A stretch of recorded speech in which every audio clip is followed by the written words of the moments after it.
search of the 3 missing Montgomery College students continues in Frederick County tonight. 10 days and thousands of man-hours have been unable to produce any clues. We have a few leads, a few other options we want to take advantage of, and just try to put together some pieces to this puzzle. Do you believe the occult may be involved in the disappearance of your son? Hype. That's what I remember most about this film. It was being pawned off as real, which some people bought into as I recall, and touted as the scariest horror flick since The Exorcist. Well, let's take a look into that a little. If you're going to compare yourself to a movie like The Exorcist, you better live up to the hype. But did Blair Witch do it? Well, they start off the film in casual shooting, but showing the film as average. The film also changes throughout the film depending on which camera they're using, but anyway.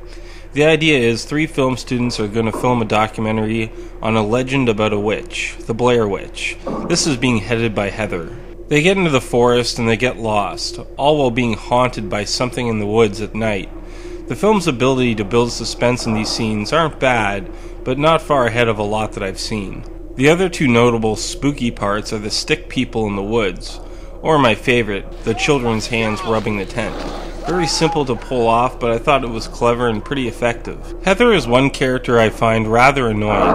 Her whiny screams and overall acting I think just absolutely stink. But because it's supposed to be a documentary film, I guess they can kinda get away with it. The ending I was expecting much more. I guess you could argue that less is more, but the whole film was building to this witch and you see nothing but a camera fall at the end. I don't know, for me it just seemed pretty empty. What do you think? The overall acting wasn't bad, minus Heather. But was it entertaining? I'd say yes. Oddly enough, I find the interviews with the townspeople more interesting than the rest, but the movie did have atmosphere and some suspense. I think it's one of those movies that you watch once and that's enough. So, like I posed before, did it live up to the hype? I'll side with no, but being that this movie had a budget of $60,000 and grossed $15 million in the first weekend, shows the power of marketing in the film industry.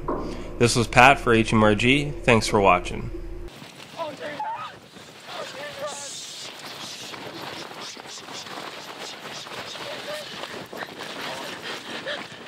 Go, fucking go! Oh, God! God! Fucking